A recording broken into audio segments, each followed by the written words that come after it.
ఈ రాష్ట్రం బీహార్ కంటే దిగజారిపోయింది, పథకాలు అమలు చేయడం కొంచెం టైం పడుతుంది, అర్థం చేసుకోవాలంటున్నారు ప్రజలు. మీరే ఉంటారు? చేతగాని వాళ్ళు ఎన్నెన్నో చెప్తారు. నేను సంపద సృష్టిస్తా అన్నావు, దావోస్ వెళ్ళాడు, ఏం తెచ్చాడు, ఏం తేలేదు కదా. జగన్ గారు విశాఖలో సమ్మిట్ పెట్టి పలు రకాల కంపెనీలు ఇన్వెస్ట్మెంట్ చేపిస్తే ఆ రోజున ఎంత బూటకం అన్నావు. నువ్వేం చేసావు దావోస్ వెళ్ళి? ఏం తెచ్చారు? ఎన్ని లక్షలు తెచ్చారు? పోనీ మీ లెక్క 5 లక్షల కోట్లు తెచ్చావు అన్నావు. మరి పథకాలు ఇవ్వచ్చుగా. పథకాలు ఏమి ఎవరు ఇచ్చినా 2028 ఎలక్షన్ అంటున్నారు కదా, జమిలీ ఎలక్షన్. అప్పుడు ఏమన్నా ఇస్తాడేమో, మరి అప్పుడు పథకాలు సంపద సృష్టిస్తాడేమో. కేంద్రం మనకి నిధులు ఇచ్చింది అమరావతికి, స్టీల్ ప్లాంట్కి. ఆ నిధులని పథకాలకి మళ్లించలేము, అది సంపద సృష్టించి పథకాలు ఇస్తామని చెప్తున్నారు. మీరే సంపద సృష్టిస్తానికి పథకాలు కేంద్రం నిధులు ఇచ్చింది మనకి అమరావతికి, స్టీల్ ప్లాంట్కి. ఆ నిధుల్ని పథకాలకి మళ్లించలేము, అర్థం చేసుకోవాలి అంటున్నారు. ఆ గోతులో పోయడం ఎందుకండి? అది పెద్ద గొయ్యి, చేపలు పట్టుకుంటా ఉంటున్నారు. ఇప్పుడు అక్కడ ఎందుకు పెడతారు ఇన్వెస్ట్మెంట్? 3 చోట్ల చేస్తే ఇబ్బంది లేకుండా ఉంటుంది కదా నలుగురికి. ఇప్పుడు కర్నూలు నుంచే హైదరాబాద్కి మారాం, హైదరాబాద్ నుంచి గంటి బట్టి ఇక్కడికి వచ్చాం, మళ్ళీ ఇక్కడి నుంచి శ్రీకాకుళం వాళ్ళందరూ వెళ్ళిపోవాలి. శ్రీకాకుళంకి ఉత్తరాంధ్రకి రావాలి, మళ్ళీ రాజధాని ఒకటి సపరేట్ రాజధాని, మళ్ళీ వాళ్ళు ఉద్యమం చేస్తారు. 3 రాజధానులు చేస్తే వికేంద్రీకరణ చేస్తే బాగుంటుంది అభివృద్ధి అనేది. 3 చోట్ల డెవలప్మెంట్ అయింది, పంట పొలాల రేటు పెరుగుతాయి, రియల్ ఎస్టేట్ పెరిగిద్ది, విద్యార్థులు అన్ని చోట్లకి తిరగాల్సిన, హైదరాబాద్ వెళ్ళి ఉద్యోగాలు కానీ చదువుకోవడానికి వెళ్ళాల్సిన పని లేదు కదా. 3 చోట్ల ఉంటే 3 చోట్ల ఎక్కడో చోట చేసుకుంటూ ఉంటారు ఏదో ఒక ఉద్యోగం. గత జగన్మోహన్ రెడ్డి 3 దాడుల నిదానం తీసుకొచ్చారు, అది ఎక్కడా లేదు, అది కరెక్ట్ కాదన్నారు కదా. అది జగన్ గారు మళ్ళీ గెలిస్తే ఈ పార్టీకి విశాఖ రాజధానిగా గెలిచెడ్ ఫామ్ చేసేవాళ్ళు. ప్రజలు మోసం చేశారు, జనాలను మోసం చేసిన నాయకులు మోసం చేసిన జనాలని ఆంధ్రప్రదేశ్లో చూస్తున్నాం. ఒక నాయకుడిని మోసం చేసిన జనాలు చూస్తున్నాం ఆంధ్రప్రదేశ్లో. అంటే వైఎస్ఆర్ కాంగ్రెస్ పార్టీ మీద వ్యతిరేకత వల్లే మాకు పట్టం కట్టారు. జనాల్లో వ్యతిరేకత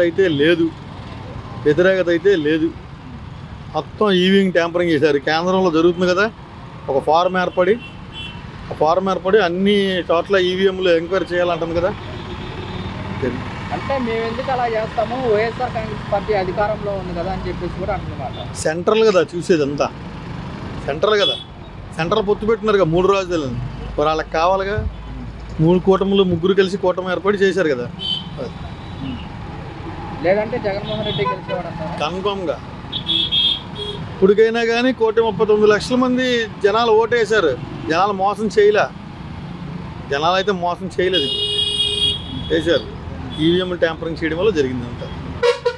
ఆ జనాలందరూ తెలిసిపోతుంది కదా. ఢిల్లీలో చూస్తున్నాగా, అతను ఏదో డాక్యుమెంటరీ రిలీజ్ చేసుకుంటే అతను వద్దని చెప్పి ఢిల్లీలో ఓడిపోతామని చెప్పి. అది మరి జగన్మోహన్ రెడ్డి కూడా అంటున్నమాట, అన్న నేను ప్రజల్లోకి వస్తాను, ప్రజల తరఫున పోరాడతాను అని చెప్పేసి అంటున్నారు. ఆయన ప్రజల్లోకి వస్తే ఆయన ప్రజాదరణ చూసి టీడీపీ కూటమికి రోజులు స్టార్ట్ అవుతాయి కన్ఫామ్గా. ఎలా చెప్పగలుగుతున్నారు మీరు? జనాలు చూస్తున్నాం కదా, లోయరు మిడిల్ క్లాస్ ఎంత ఇబ్బంది పడిపోతుందో చూస్తున్నాం కదా. అతను ఉంటే నెలకో పథకం, ఏదో పథకం విద్యార్థులకి, ఇదనో విద్యాదేవునో, లేకపోతే ఇంకో పథకం ఆటో వాళ్ళకనో, మంగళ షాపుల వాళ్ళకి, చాకల వాళ్ళకి, అందరికీ ఏదో రకంగా అన్ని కులాలకి ఏదో రకంగా ఇచ్చాడు కదా. అంటే జగన్మోహన్ రెడ్డి వాళ్ళ పార్టీ వాళ్ళకి అనుకూలంగా ఉన్న వాళ్ళకి పథకాలు ఇచ్చారంటారు కదా. అన్ని లక్షల మంది ఉన్న వాళ్ళకి ఇస్తారా? ఎన్ని లక్షల మంది ఉన్నారు? ఎన్ని కోట్లు పంచాడు? ఇప్పుడు ఎందుకు పంచట్లే? అయ్యి అంతే బడ్జెట్ పెట్టారుగా, ఏమవుతుంది దెబ్బ అంతా? అంటే జగన్మోహన్ రెడ్డి ప్రజలకు అన్ని పథకాలు పెట్టేసి ఖజానా ఖాళీ చేశాడు, అందుకోసం అమలు చేయలేకపోతున్నాడు. అసలు నువ్వు దిగిపోయి చంద్రబాబు నాయుడు దిగిపోయాడానికి ఖజానాలో 100 కోట్లు ఉందని చెప్పి అతనే చెప్పి వెళ్ళిపోయాడు. 100 కోట్ల కంటే ఎక్కువ లేవని.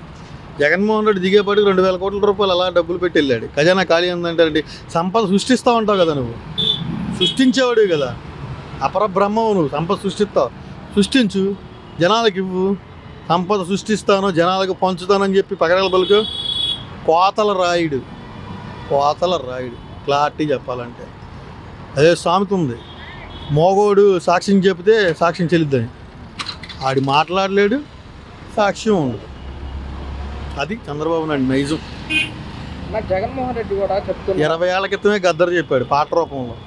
పోయిన ఒక 10 ఏళ్ల క్రితం కేసీఆర్ చెప్పాడు, వరల్డ్ వైడ్ ఇంత డస్టియస్ట్ పొలిటీషియన్ ఎవరు లేడని.